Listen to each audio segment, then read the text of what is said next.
నమస్తే, welcome to our channel. ఈ రోజుల్లో వయస్సుతో సంబంధం లేకుండా ప్రతి ఒక్కరిలో సర్వసాధారణంగా కనిపిస్తున్నటువంటి డిసీజ్ డయాబెటీస్. అసలు ఈ డయాబెటీస్ ఎందుకు అటాక్ అవుతుంది, మరి ఈ రోజుల్లో ఎందుకు విపరీతంగా ఈ డయాబెటీస్ తో బాధపడుతున్నారు, మరి దీన్ని ఏ విధంగా ఓవర్కమ్ చేయొచ్చు, ఇటువంటి అంశాలన్నీ కూడా చర్చించడానికి మనతో పాటుగా ఉన్నారు హోమియోపతి డాక్టర్ భరద్వాజ్ గారు. నమస్తే సార్. నమస్తే అండి. అసలు ఈ డయాబెటీస్ ప్రతి ఒక్కరిలో 100 లో మాక్సిమం 50% అనుకోవచ్చు, ప్రతి ఒక్కరిని అటాక్ చేస్తుంది ఈ డయాబెటీస్. అసలు ఈ డయాబెటీస్ రావడానికి రీజన్ ఏంటంటారు? సో ఒక చిన్న స్టోరీ చెప్తానండి. నిన్ననే ఒక పేషెంట్ వచ్చారు, బాగా టెన్షన్ పడుతూ వచ్చారు అనమాట. టెన్షన్ పడుతూ వస్తే నేను అడిగాను, ఏమైంది ఇంత టెన్షన్ పడుతున్నా అంటే, మా ఫాదర్కి డయాబెటీస్ వచ్చింది, నిన్ననే తెలిసింది, నాకు కూడా ఫ్యూచర్లో డయాబెటీస్ వస్తుందేమో అని చెప్పి భయపడి మీ దగ్గరికి వచ్చాను అని. సో వీళ్ళకంతా ఏంటంటే సింపుల్, డయాబెటీస్ అనేది వంశపారంపర్యంగా రాదు. డయాబెటీస్ అనేది ఎలా వస్తుందంటే మన అలవాట్ల వల్లే. అంటే ఇప్పుడు చాలా మంది జీన్స్ ఉంది కదా వస్తుంది, ఫాదర్ కు ఉంది కదా వస్తుంది అంటారు. అంటే ఈ జీన్స్ వల్ల అండ్ వంశపారంపర్యంగా రాదంటారా? వంశపారంపర్యంగా వచ్చే డిసీజెస్ వేరే ఉన్నాయి. డయాబెటీస్ కి వంశపారంపర్యంకి సంబంధమే లేదు అసలు. డయాబెటీస్ ఎందుకు వస్తుందంటే వీళ్ళ చేతులారా చేసుకున్న పని, మెయిన్గా diet. 95% of the reason for diabetes is diet. తప్పు డయట్ తీసుకోవడం, మిగిలినవి ఎక్సర్సైజ్ చేయకపోవడము, నిద్ర సరిగా పోకపోవడము, అలవాట్లు ఉండడం, అంటే ఆల్కహాల్ కానీ స్మోకింగ్ కానీ ఉండడం, లైఫ్లో స్ట్రెస్ ఉండడం, ఇదంతా just 5% contribution. 95% of the reason వచ్చి ఆ పర్టికులర్ పర్సన్ తీసుకునే ఫుడ్ హ్యాబిట్స్, వాటి వల్లనే డయాబెటీస్ వస్తుంది తప్పితే వంశపారంపర్యంగా డయాబెటీస్ వచ్చే ఛాన్సే లేదు. ఈ డయాబెటీస్ కి ఎటువంటి టెస్ట్ ఇన్వెస్టిగేషన్స్ చేస్తారు?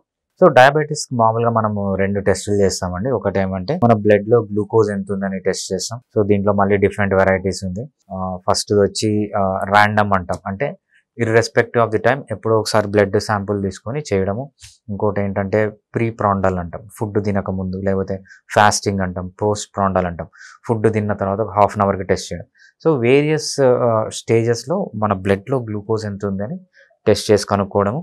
దీంతో పాటు మనకు పాస్ట్ 3 నెలల్లో ఏమన్నా డయాబెటీస్ ఉందా, కంట్రోల్గా ఉందా, అన్కంట్రోల్గా ఉందా అని కనుక్కోవడానికి మనకు ఒక సింపుల్ టెస్ట్ ఉంటుంది, దాన్ని మనం HbA1c అంటాము. సో బ్లడ్ గ్లూకోజ్ టెస్ట్లు ప్లస్ HbA1c చేస్తే మనకు ఒక పర్సన్ యొక్క డయాబెటీస్ స్టేజ్ అనేది తెలిసిపోతుందండి. ఈ డయాబెటీస్ అటాక్ అయ్యే ముందు ఎటువంటి సైన్స్ అయినా సిమ్టమ్స్ అయినా కనిపిస్తాయా? సో డయాబెటీస్ అనేది ఏదో మనకు ఒక రోజులో వచ్చే డిసీజ్ కాదండి. ఫర్ ఎగ్జాంపుల్ ఇన్ఫెక్షన్ వచ్చింది అనుకోండి, కోల్డ్ వచ్చింది, కోల్డ్ వస్తే మీరు ఎక్కడ వాటర్లో ఉండొచ్చు, లేకపోతే వాతావరణంలో ఉండొచ్చు, లేకపోతే బాగా వర్షాలు పడుతున్నాయి, వర్షం పడేటప్పుడు కోల్డ్ ఎక్కువ రావచ్చు, అంటే ఒక ఆర్గానిజం దీంట్లోకి రావచ్చు, ఇమ్మీడియట్గా రావచ్చు. బట్ ఒక పేషెంట్కి డయాబెటీస్ వచ్చింది అంటే దాని ముందు 10 years 20 years హిస్టరీ ఉంటుంది అనమాట. ఈ 10 years హిస్టరీ 20 years హిస్టరీ ఏంటంటే ఇష్టం వచ్చినట్టు తినడం. అంటే మనం 2 చెప్తాం, ఒకటి టైం రిస్ట్రిక్షన్, ఒకటి క్యాలరీ రిస్ట్రిక్షన్. వేలా పాలా లేకుండా ఇష్టం వచ్చినప్పుడు తినడం. మన వాళ్ళు హైదరాబాద్లో ఏం చేస్తున్నారు, పొద్దున్న తింటున్నారు, మధ్యాహ్నం తింటున్నారు, సాయంత్రం తింటున్నారు, రాత్రి తింటున్నారు. ఇన్ని రోజులు మిడ్ నైట్ బిర్యానీలు ఉంది, ఈ మధ్య ఎర్లీ మార్నింగ్ బిర్యానీ అంటే రోజుకు 3 పూటలు తినాల్సింది 6 పూటలు తింటున్నారు. 6 పూటలే కాదు, మధ్యలో ఈ 6 పూటలకి మధ్యలో టీలు, కాఫీలు, బిస్కెట్లు, చాక్లెట్లు, బర్గర్లు, కూల్ డ్రింక్లు, మనిషి 24 గంటలు తింటూనే ఉన్నాడు. ఇది మెయిన్ ప్రాబ్లం, అంటే టైం లేదు అసలు. ఇంకోటి ఏంటంటే క్యాలరీ రిస్ట్రిక్షన్. క్యాలరీ రిస్ట్రిక్షన్ అంటే తినేది మొత్తం కార్బోహైడ్రేటే. సో మనము 100 వస్తువులు తింటే 100 వస్తువుల్లో 99 వస్తువులు కార్బోహైడ్రేటే ఉన్నాయి. సో కార్బోహైడ్రేట్ అంటే క్యాలరీ రిస్ట్రిక్షన్ లేకపోవడము, టైం రిస్ట్రిక్షన్ లేకపోవడం అనేది మనము వాళ్ళ హిస్టరీలో చూస్తాం. దాంతోపాటు డయాబెటీస్ వచ్చినప్పుడు సిమ్టమ్స్ ఏముంటాయంటే మెయిన్గా వీళ్ళకి అన్కంట్రోల్డ్ వీక్నెస్ ఉండడము, బాగా వీక్ అయిపోవడము, ఎంత తిన్నా కూడా వీక్గా ఉండము.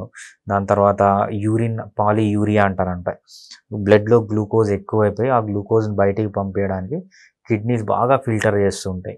సో మళ్ళీ యూరిన్, ఫ్రీక్వెన్సీ ఆఫ్ యూరిన్ పెరగడము. అదే పాలిడిప్సియా, యూరిన్ వెళ్ళిపోతుంటుంది, దాహం వేస్తుంటుంది, మళ్ళీ తాగుతుంటారు. బాగా దాహం వేయడము, మల్టిపుల్ టైమ్స్ యూరిన్ రావడము, బాగా వీక్నెస్ ఉండడము, ఈ 3 క్లాసికల్ సైన్స్ ఫర్ డయాబెటీస్ వచ్చిన వాళ్ళకని మనం చెప్తామన్నమాట. మరి బాడీలో గ్లూకోజ్ అనేది ఏ విధంగా మెటబాలిజం అవుతుంది, ఏమంటారు? సో మనము డయాబెటీస్ని ఏమంటామంటే అబ్నార్మల్ మెటబాలిజం అంటాం అనమాట. సో మీకు అబ్నార్మాలిటీ గురించి తెలియాలంటే ఫస్ట్ నార్మల్గా గ్లూకోజ్ అనేది ఎలా మెటబలైజ్ అవుతుందని తెలియాలన్నమాట. సో మనము ఏది తీసుకున్నా, మనము కార్బోహైడ్రేట్ తీసుకుంటాం. కార్బోహైడ్రేట్లో మనకు ఒక్కసారి మన బాడీలోకి ఎంటర్ అయినాక కార్బోహైడ్రేట్ అనేది రెండుగా మారుతుంది మెయిన్గా. ఒకటి కార్బోహైడ్రేట్ మనకు ఎంటర్ అయింది, ఒకటి ట్రైగ్లిజరైడ్గా మారుతుంది, ఒకటి ఏంటంటే కొలెస్ట్రాల్గా మారుతుంది అనమాట. ఏదైతే కొలెస్ట్రాల్గా మారుతుందో అది కొలెస్ట్రాల్ అనేది బాడీకి చాలా అవసరం, హార్మోన్స్ తయారు చేసుకోవడానికి చాలా అవసరం. అది కావాల్సినంత హార్మోన్స్ అన్న తయారు చేసుకొని మిగిలిపోయింది ఏంటంటే మన హార్ట్లో బ్లాక్స్ లాగా డిపాజిట్ అయిపోతుంది అనమాట కొలెస్ట్రాల్. ఇదంతా గ్లూకోజ్ నుంచే వస్తుంది. ఇంకోటి గ్లూకోజ్ దేనిగా మారుతుందంటే ట్రైగ్లిజరైడ్స్గా మారుతుంది అనమాట. ఈ ట్రైగ్లిజరైడ్స్ అంటే ఏంటంటే మన బాడీలో ఉన్న ఫ్యాట్. సో ఈ ట్రైగ్లిజరైడ్స్ అనేవి రెండుగా బాడీలో చేరుకుంటాయి. ఒకటి సబ్క్యూటేనియస్ ఫ్యాట్, బాగా స్కిన్ కింద ఫ్యాట్ ఉండడం అంటే లావ్ అయిపోవడం. ఇంకోటి ఏంటో విజరల్ ఫ్యాట్, కడుపులో ఫ్యాట్, చాలా లావు ఉన్న వాళ్ళ కడుపు కూడా ఎక్కువ ఉంటుంది చూసారా, అదేంటంటే విజరల్ ఫ్యాట్ అంటారన్నమాట. సో మనం తిన్న గ్లూకోజ్ అంతా కావాల్సింది బాడీ యూజ్ చేసుకొని మిగిలిపోయింది ఫ్యాట్గా కన్వర్ట్ చేసి కొంత గ్లైకోజన్గా గ్లైకోజన్ అనేది మజిల్లో స్టోర్ అవుతుంది అనమాట. అదేవిధంగా కొంత ఏమవుతుందంటే మన హార్ట్లో కొలెస్ట్రాల్ లాగా సేవ్ అవుతుంది, కొంత ఏమవుతుందంటే ట్రైగ్లిజరైడ్స్ మన కడుపులో ప్లస్ స్కిన్ కింద చేరుతుంది అనమాట. సో ఇదంతా ఇది మనము నార్మల్గా చెప్పుకునే గ్లూకోజ్ మెటబాలిజం. ఈ డయాబెటీస్ వల్ల వచ్చేటువంటి రిస్క్ ఫ్యాక్టర్స్ కానివ్వండి, ట్రిగ్గరింగ్ ఫ్యాక్టర్స్ అండ్ కాజెస్ ఏ విధంగా ఉంటాయి? సో డయాబెటీస్ వల్ల చాలా నష్టాలు ఉంటాయండి. డయాబెటీస్ అంటే బేసిక్ ఏంటంటే మీ బాడీ, మీరు రైస్ తిన్నారు, లేకపోతే మంచి కూల్ డ్రింక్ తాగారు, కూల్ డ్రింక్లో మంచి షుగర్ ఉంటుంది.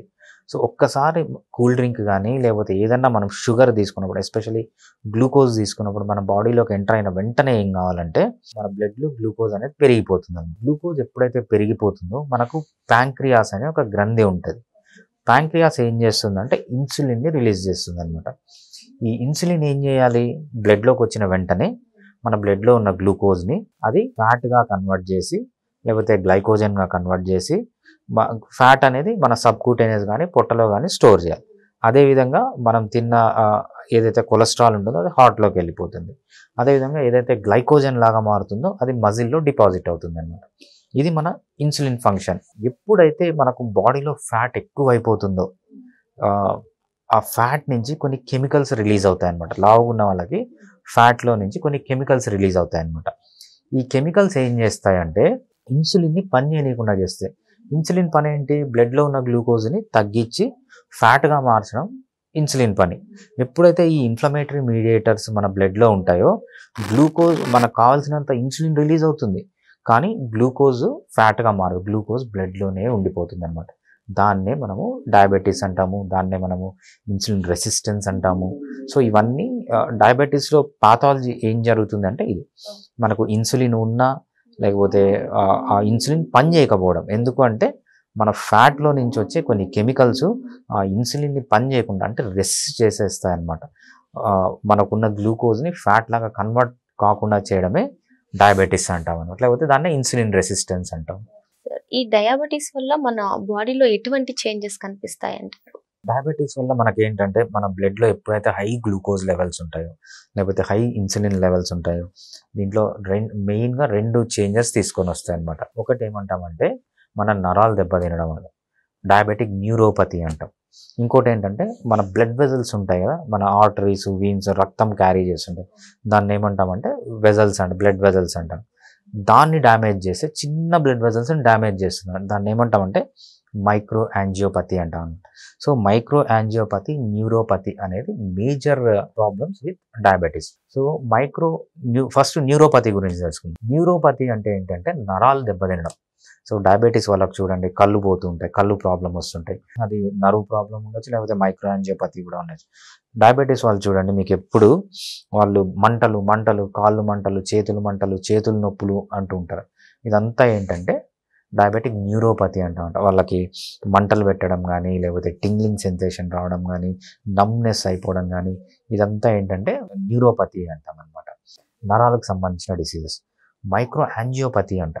మైక్రో యాంజియోపతి అంటే ఏంటంటే మనం చూస్తుంటాం డయాబెటీస్ వచ్చి కళ్ళు పోయినాయని చెప్తారు, అదేవిధంగా డయాబెటీస్ వచ్చి కాలుకి పుండ్లు వచ్చాయి అంటారు. ఇదంతా ఏంటంటే మైక్రో యాంజియోపతి అంటాం అనమాట. మైక్రో యాంజియోపతి అంటే ఏంటంటే మన ప్రతి ఒక్క పార్ట్కి బ్లడ్ సప్లై అనేది అవసరం. మనము ఒక బ్లడ్ వెజల్ని చీల్చుకుంటూ పోతుంటే చాలా మన కంటికి కనపడని చిన్న బ్లడ్ వెజల్స్గా మారి మన బాడీ మొత్తం ప్రతి ఒక్క సెల్కి సప్లై చేస్తుంటాయి అన్నమాట. ఎప్పుడైతే అవి దెబ్బతింటాయో, మైక్రో అంటే స్మాల్, యాంజియో అంటే బ్లడ్ వెజల్స్ స్మాల్గా ఉన్న బ్లడ్ వెజల్స్ దెబ్బతింటాయో ఆ పార్ట్కి బ్లడ్ సప్లై లాగా అక్కడ డయాబెటీస్ ఫుట్ అనడము, లేకపోతే కొంతమంది డయాబెటీస్లో కాలు తీసేస్తూ ఉంటారు, లేకపోతే చెయ్యి తీసేస్తూ ఉంటారు, కొంతమందికి డయాబెటిక్ అల్సర్ అంటారు. సో ఇవన్నీ ఏంటంటే మైక్రో యాంజియోపతి అంటాం అన్నమాట. ఇవన్నీ బ్లడ్ వెజల్స్లో చేంజెస్ వస్తుంటాయి.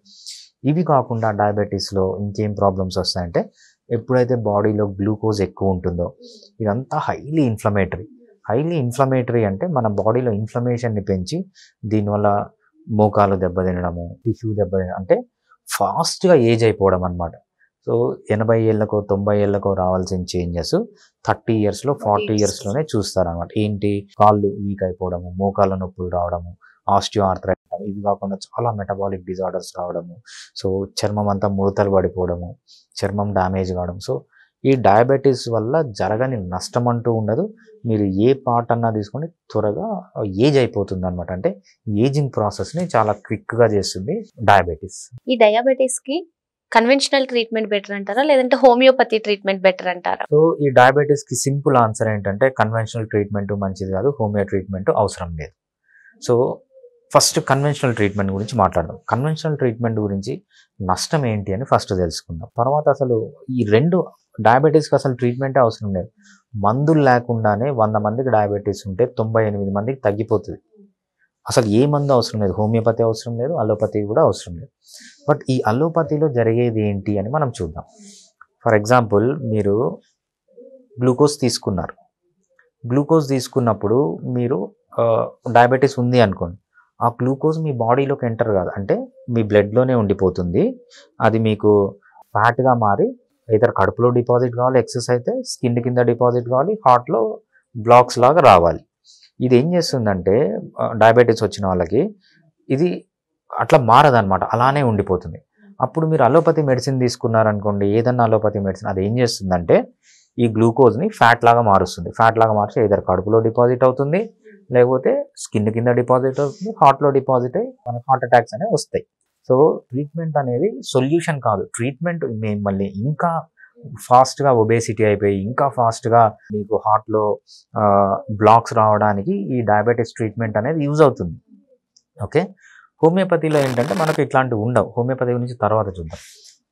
ఇక్కడ మీరు ఇన్సులిన్ తీసుకున్నా ఏమవుతుందంటే మీ బ్లడ్లో ఉన్న గ్లూకోజ్ ఫ్యాట్ లాగా కన్వర్ట్ అవుతుంది. ఫ్యాట్ లాగా కన్వర్ట్ అయ్యి స్కిన్ కింద డిపాజిట్ అయ్యి ఒబేసిటీ వస్తుంది, కడుపులో డిపాజిట్ అయ్యి కడుపు లావు అవుతుంది, హార్ట్లో డిపాజిట్ అయ్యి హార్ట్ ప్రాబ్లమ్స్ వస్తాయి. సో మీరు తిన్నదంతా ఏమవుతుందంటే ఫ్యాట్ లాగా కన్వర్ట్ అయిపోతుంది. ఇక్కడ ప్రాబ్లం ఏంటంటే ఎక్కువ తినడం వల్ల వచ్చింది. దీనికి సొల్యూషన్ ఏంటంటే కార్బోహైడ్రేట్ తగ్గియడం. ప్రికాషన్స్ కూడా అదే అంటారా? ప్రికాషన్స్ కూడా అదే. సో ట్రీట్మెంట్ కూడా అదే. మీరు ఇది ఫుడ్ని కంట్రోల్ చేయకుండా మీరు డయాబెటీస్కి ఏ మెడిసిన్ అన్నా తీసుకోండి, టాబ్లెట్స్ తీసుకోండి, ఇన్సులిన్ తీసుకోండి, ఏదన్నా అంటే మిమ్మల్ని ఇంకా ఫాస్ట్గా ఒబేస్గా తయారు చేయడం. ఇప్పుడు డయాబెటీస్ కి మెయిన్ గా డయాబెటీస్ ని కంట్రోల్ చేయాలి అంటే కార్బోహైడ్రేట్ ఐటమ్స్ తీసుకోకూడదు అంటే. Absolutely right. మీరు కనుక కార్బోహైడ్రేట్ కనుక తగ్గిస్తే మీకు అలోపతి ట్రీట్మెంట్ అవసరం లేదు, హోమియోపతి ట్రీట్మెంట్ ఏమీ అవసరం లేదు. 100లో 98 మందికి అసలు మందే లేకుండా డయాబెటీస్ అనేది నార్మల్. మీరు చేయాల్సింది సింపుల్, మీకు అర్థమైంది కదా, కార్బోహైడ్రేటే ఫ్యాట్గా మారుతుంది. కార్బోహైడ్రేట్ని తగ్గిస్తే మీకు ఇన్సులిన్ అవసరం లేదు, ఆ కార్బోహైడ్రేట్ ఫ్యాట్గా మారదు, మీ బాడీ సన్నగా ఉంటుంది, కడుపు కూడా లావు కాదు, హార్ట్లో బ్లాక్స్ రావు. సింపుల్ ఏంటంటే కార్బోహైడ్రేట్ తగ్గిస్తే అసలు డయాబెటీస్కి ట్రీట్మెంటే అవసరం లేదు. డయాబెటీస్కి ట్రీట్మెంట్ తీసుకోవడం, ఇన్సులిన్ తీసుకోవడం, మెడిసిన్ తీసుకోవడం అనేది పెద్ద స్కామ్ అది. సో మీకు ఇంకా ఫాస్ట్గా ఒబేసిటీగా రావడం, మీకు ఇంకా ఫాస్ట్గా అబ్డామిన్లో డిపాజిట్ రావడం, ఇంకా ఫాస్ట్గా హార్ట్ బ్లాక్ రావడం తప్పితే దానివల్ల ఎటువంటి యూజ్ రాదు. మీకు డయాబెటీస్ రియల్గా తగ్గించుకోవాలంటే డైట్ ఒక్కటే. డైట్ తీసుకొని మీరు ఎక్సర్సైజ్ అవన్నీ సెకండరీ, బట్ డైట్ అనేది 95% ఆఫ్ డయాబెటీస్ ట్రీట్మెంట్. ఓకే, మరి హోమియోపతి గురించి ఏం చెప్తారు? హోమియోపతిలో కొంచెం స్పెషల్గా ఉందండి. ఫర్ ఎగ్జాంపుల్ మీరు అలోపతి అయినా హోమియోపతి అయినా గుర్తుపెట్టుకోవాల్సింది డైట్తో పాటు తీసుకోవాలి, రైట్? డైట్ లేకుండా మీరు ఏమీ తీసుకొని వేస్ట్. మంచి డైట్ పాటించి హోమియోపతి తీసుకుంటే ఏమవుతుందంటే మీకు ఏదైతే ఈ రికవరీ జర్నీ ఉందో అది ఫాస్ట్ అవుతుంది. ఫర్ ఎగ్జాంపుల్ మీ బాడీలో మంచి ఇన్సులిన్ రెసిస్టెన్స్ ఉంది, హోమియోపతిలో ఎక్సలెంట్ మెడిసిన్స్ ఉన్నాయి, ఇన్సులిన్ రెసిస్టెన్స్ తగ్గిస్తాయి. అంతేగాని మీకు బయట నుంచి ఇన్సులిన్ పెట్టి మీ బాడీలో ఉన్న షుగర్ని అంతా ఫ్యాట్గా కన్వర్ట్ చేయి. ఏదైతే మీ న్యాచురల్ ఇన్సులిన్ ఉందో దాన్నే బాగా ఎఫెక్టివ్గా అంటే బేసిక్గా మీ ఇన్సులిన్ రెసిస్టెన్స్ని తగ్గించడానికి ఎక్సలెంట్ మెడిసిన్స్ ఉన్నాయి హోమియోపతిలో. ఏమైనా మెటబాలిక్ ప్రాబ్లమ్స్ ఉన్నా అవి మనం హోమియోపతిలో ట్రీట్మెంట్ చేసుకోవచ్చు. తప్పితే హోమియోపతి ఎందుకు హెల్ప్ చేస్తుందంటే మీ డయాబెటీస్ జర్నీని నార్మల్ చేసుకోవడానికి క్విక్గా చేస్తుంది. మీరు మంచి డైట్ పాటించాలి అనుకుంటున్నారు, for example without homoeopathic help మీరు మంచిగా డైట్ పాటిస్తున్నారు, మీరు నార్మల్గా రావడానికి కొన్ని ప్రాబ్లమ్స్ ఉన్నాయి, ఆ ప్రాబ్లమ్స్ క్లియర్ చేయడానికి హోమియోపతి పనిచేస్తుంది. క్విక్గా మీకు ఆ ఇన్సులిన్ రెసిస్టెన్స్ పోవడానికి హోమియోపతి హెల్ప్ చేస్తుంది. తప్పితే డైట్ అనేది ముఖ్యం. డైట్తో పాటు హోమియోపతి తీసుకుంటే మీ జర్నీ ఈజీ అవుతుంది. సో దీనివల్ల ఏదైతే ఆ ఫుడ్ చేంజింగ్ ఉంటుందో, ఫుడ్ హ్యాబిట్స్ మారుస్తూ ఉంటారో, ఆ టైంలో మీకు ఏమన్నా ప్రాబ్లమ్స్ కానీ వస్తాయి. కొంతమందికి హెడేక్స్ వస్తాయి, కొంతమందికి వీక్నెస్ వస్తుంది, కొంతమందికి పెయిన్స్ వస్తుంటాయి. సో ఇవన్నిటిని కొంచెం స్మూతెన్ చేసుకొని మీ జర్నీని స్పీడప్ చేయడానికి హోమియోపతి పనిచేస్తుంది. తప్పితే డయాబెటీస్ని కంట్రోల్ చేయడానికి ఫుడ్ ఒక్కటే రీజన్, అది తప్ప ఇంకా ఏది సొల్యూషన్ లేదు. డయాబెటీస్ ని నెగ్లెక్ట్ చేస్తే ఏం జరుగుతుంది అంటారు? డయాబెటీస్ అనేది నెగ్లెక్ట్ చేయకూడదండి. ఎందుకంటే ఎప్పుడైతే బ్లడ్లో గ్లూకోజ్ అనేది ఎక్కువైపోతుందో, గ్లూకోజ్ అనేది highly inflammatory, highly damaging. So high glucose అనేది ఎఫెక్ట్ లేని ఆర్గాన్ అంటూ లేదు. మీరు ఏ సిస్టమ్ అన్నా తీసుకోండి, రీప్రొడక్టివ్ సిస్టమ్ తీసుకోండి, రెస్పిరేటరీ సిస్టమ్ తీసుకోండి, నర్వస్ సిస్టమ్, అన్ని సిస్టముల పైన డ్యామేజింగ్ ఎఫెక్ట్ ఉంటుందన్నమాట. మనం మెయిన్గా చూసేది న్యూరోపతి, మైక్రో యాంజియోపతి. న్యూరోపతి అంటే నరాలు దెబ్బతినడం. నరాలు దెబ్బతినడం అంటే పెయిన్స్ రావడము, నమ్నెస్ రావడము, సో టింగ్లింగ్, మొద్దుబారిపోవడం కాళ్ళంతా, ఇవంతా న్యూరోపతి. పెయిన్స్ ఎక్కువైపోవడం, ఇవంతా న్యూరోపతి కిందకి వస్తాయి. మైక్రో యాంజియోపతి అంటే కళ్ళు పోవడము, అదేవిధంగా కాళ్ళు తీసేయడము, ఇదంతా మైక్రో యాంజియోపతి కిందకి వస్తుంది. ఇవి కాకుండా మీరు ఏ పార్ట్ అన్నా తీసుకోండి, మీ బాడీలో త్వరగా ఏజ్ అయిపోతుంది. రీప్రొడక్టివ్ సిస్టమ్, సో మీరు 30 years ఉన్నా మీ రీప్రొడక్టివ్ సిస్టమ్ ఎలా ఉంటుందంటే 50 years 60 years వాళ్ళకి ఎలా ఉంటుందో అలా ఉంటుంది అన్నమాట.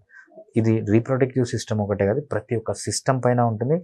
ఇంకోటి ఏంటంటే బాగా స్కిన్ డ్యామేజ్ అయిపోవడం, త్వరగా ఏజ్ అయిపోవడం, అంటే మోకాళ్ళు అరిగిపోవడం, సర్వైకల్ స్పాండిలోసిస్ రావడం, లంబార్ స్పాండిలోసిస్ రావడం. సో డయాబెటీస్ ఎక్కువ ఉండడం వల్ల, అన్కంట్రోల్డ్ డయాబెటీస్, దీన్ని పట్టించుకోకపోవడం వల్ల నష్టం జరగని పార్ట్ అంటూ బాడీలో లేదన్న. ప్రతి ఒక్క పార్ట్ని డ్యామేజ్ చేస్తుంది డయాబెటీస్. మరి డయాబెటీస్ తో బాధపడే వాళ్ళందరికీ కూడా అలోపతి తీసుకున్నా, హోమియోపతి తీసుకున్నా, వీటితో పాటు డైట్ చాలా ఇంపార్టెంట్ అని చెప్పి సార్ చెప్తున్నారు. మరో అంశంతో మళ్ళీ కలుద్దాం. Thank you sir. థ్యాంక్స్ అండి.